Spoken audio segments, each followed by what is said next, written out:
করতে আমার নিজের ভয় লাগছে এখানটায়। হাত বাইরে যেন তালা না খুলতে পারে, তার জন্য এখানটায় তালা দেখো। নারকেল ছুলে নারকেল থেকে তেল বার করা হতো।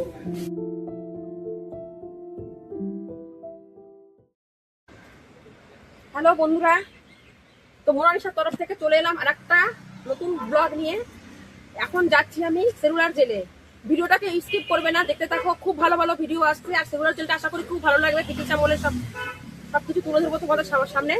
তো চলো দেখতে থাকো। এখান থেকে এখন সিঁড়ি বেয়ে চলে যাবো আমি। এই সেলুলার জেলের সামনেটাই এসে গেছি, দেখো এই যে সেলুলার জেল। এখান থেকে একটু ডাবের জল খেয়ে নেবো, সিঁড়ি বেয়ে উঠতে গলাটা শুকিয়ে গেছে। আর একটু ডাবের জল খেয়ে তারপর তোমাদের দেখাচ্ছি সেলুলার জেলটা ভেতরে গিয়ে। তো চলো আসো।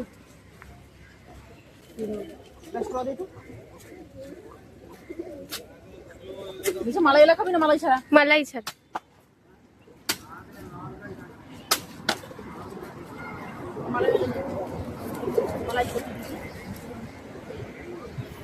এটা হলো টিকিট কাউন্টার, এখান থেকে টিকিট করাতে হয়।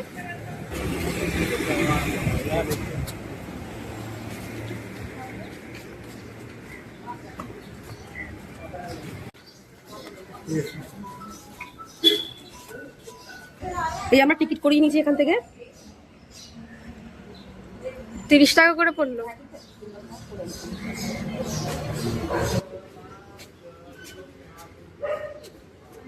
এটা হলো স্বতন্ত্র জোন। জ্বলছে। এটা সবসময় এরকম জ্বলতে থাকে, हमेशा जलते रहते। হ্যাঁ। জেলটা এরকম দুটো ভাগ হয়ে গেছে, যে পাশে এরকম দুপাশে দু রকম। তো এখন আমি ভেতরটায় যাবো, জেলের ভেতরটায়। তো জেলের ভেতরটা তোমাদের সবটা পুরোটা দেখাচ্ছি গিয়ে। আগে এখানটা দেখো, এখানটা বেঁধে ফিটাতো নাকি, এই যে বেঁধে রেখেছে। আর এখানটায় দেখো কি কি কাজ করাতো।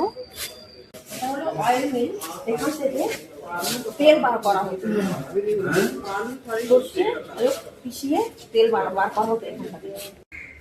তো স্বতন্ত্র সৈনিকরা দেখো কত কষ্ট করেছে এরা, এদের দিয়ে মানে এনাদের দিয়ে দেখো এই তেল বার করা হতো। নারকেল ছুলে নারকেল থেকে তেল বার করা হতো। তো ওনারা দেখো কিভাবে নারকেল ছুলে তেল বার করেছে। কতটা মানে দেখতে আমার গায়ে লোক দাঁড়িয়ে যাচ্ছে, মানে এনারা কতটাই কষ্ট করেছে, কত অত্যাচার হয়েছে সবার উপরে। অত্যাচার হয়েছে এনারা।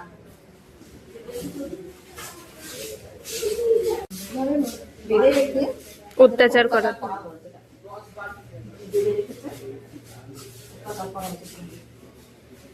দেখো চিকন জিনিস কিভাবে বেঁধে রাখা হয়েছে।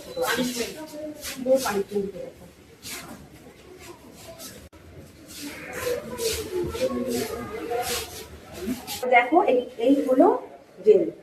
এখানে সব আমাদের বিপ্লবীদের রাখা হতো। আর এটা কিভাবে দেখো, মানে এখান থেকে হাত বাইরে যেন তালা না খুলতে পারে, তার জন্য এখানটায় তালা দেখো। দেখো এইসব ছোট ছোট এখনো ছোট ছোট ঘরের মধ্যে কত এখানে এই গুলো ঘরের মধ্যে তাদের রাখা হতো। দেখো কিরকম ছোট ছোট ইটগুলো দেখো।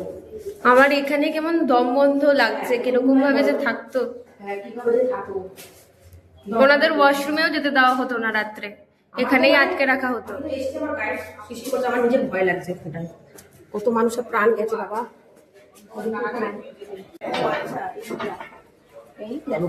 আরো খুলবে। আমি খুলতে পারছি না, আর আজ পরে দিলে কিভাবে খুলতে হবে। ঢুকতেই তো ভয় লাগছে আমার। থাকা যায় দিনের পর দিন, রাতের পর রাত এখানে থাকতো। এখানে সতীন্দ্রনাথ সান্যালকে রাখা হয়েছিল। আসো দেখবে, আসো।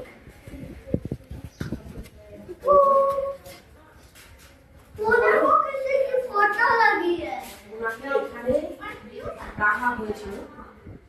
আর এই ছোট একটু ওখান থেকে একটু কোনো রকম আলো আসতো কি আসতো না, কিভাবে রাখা হয়েছিল তাদের, তারা কত কষ্ট পেয়ে, মানে আমি বলতে পারছি না, আমার মানে কান্না পেয়ে যাচ্ছে যে এতটাই আমার খারাপ লাগছে এখানে এসে। তো অনেক কষ্ট পেয়েছে তারা। ব্রিটিশদের ডিমান্ড দেখেছিস? হ্যাঁ, তাই তো দেখছি এত সুন্দর এই যে ওরা আমাদের এত এত সুন্দর, সুন্দর হ্যাঁ দেখো ওরা কত সুন্দর প্ল্যান করেছে, প্ল্যান করে এটাকে বানানো হয়েছে। এখন শুধু দুখানাই দেখা যাচ্ছে চারিদিকে, তো হসপিটাল সব কিছু অনেক কিছু হয়েছে চারিদিকে, সেটাও বলছি তোমাদের দেখাচ্ছি। এখন জেলটাকে দেখিয়ে নিই তোমাদের। আর এই যে দেখো ম্যাপটা, এটা তো ম্যাপই বলা যায়, মডেল জেলের। মডেল মডেল, এটা হচ্ছে মডেল। মডেল এর নাম্বার দাও আবার পুরো এরকম মডেলের জেলটাকে তৈরি করেছে চারিদিকে, 7 নাম্বার, মানে এরকম রান্না মতো করেছে। মানে 1 থেকে 7, হ্যাঁ 1 থেকে 7, একটা 1 থেকে 7টা রিং বানানো। ওইখান থেকে কন্ট্রোল রুম ছিল, ওইখানে কন্ট্রোল রুম। তো এখন উপরে যাব, উপরে গিয়ে দেখাবো বীর সাভারকারকে, দেখাবো ওনাকে কোথায় রাখা হয়েছিল। তো এসে বন্ধুরা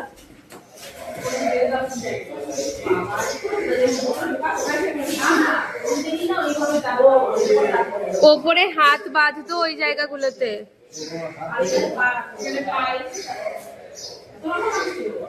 হ্যাঁ, আমি তো নোটিস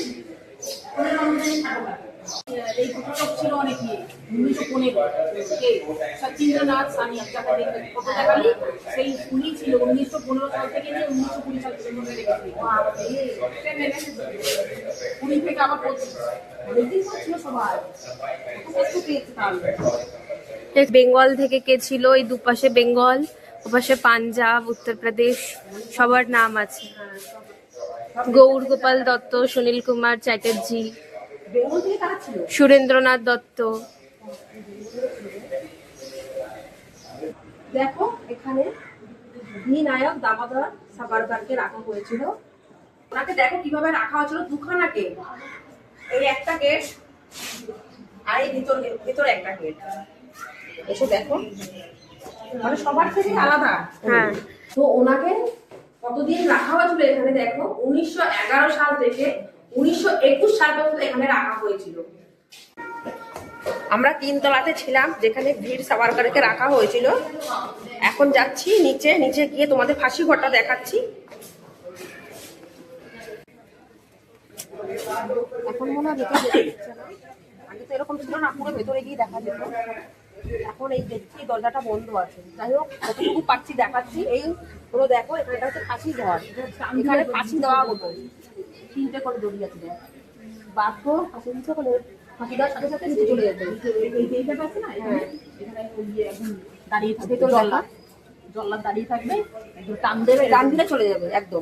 তক্তা একসাথে নিচে পড়ে যাবে, তক্তা নিচে পড়ে যেত তাহলে তো গলায় ফাঁস হয়ে যাবে না, বডি নিচে পড়ে যেত এখানে। আর এখানে দেখো এই নিচটাতে বডিটা পড়ে যেত, তারপর এখান থেকে বার করে নেওয়া হতো। এই যে এখানটায় দেখো, এখানটায় পড়তো। জেলে যেসব তালা ইউজ হতো সেখানেই তালা এগুলো রাখা আছে। দেখো এখানে এই তালাগুলো ইউজ হতো, আর এই চাবি। আরো একটা জেলের মডেল এখানে রাখা আছে দেখো। এখানে রাখা আছে রাজনৈতিক বিদ্রোহীদের কাপড়, মানে জামা। তো বন্ধুরা এখন বাজে রাত 8:30। তো আমরা লাইট অ্যান্ড সাউন্ড দেখতে এসেছি, আর এখন আমরা লাইনে দাঁড়িয়েছি। এই লাইন দেখো, এইখানে টিকিটের মানে লাইট অ্যান্ড সাউন্ডের জন্য এখানে লাইন দেওয়া হয়েছে। তো এখন লাইনে দাঁড়িয়েছি, সিট নাম্বার দেখে আমি লাইট অ্যান্ড সাউন্ড দেখতে বসে গেছি। আর এখানে না ভিডিও রেকর্ড করা যায় না, তাই আমি তোমাদের একটুখানি দেখালাম। এখানে অনলাইন টিকিট করতে হয়, তো আমি অনলাইন টিকিট করে নিয়েছি। আর এখানে টিকিটের মধ্যে সিট নাম্বার সব কিছুই দেওয়া আছে।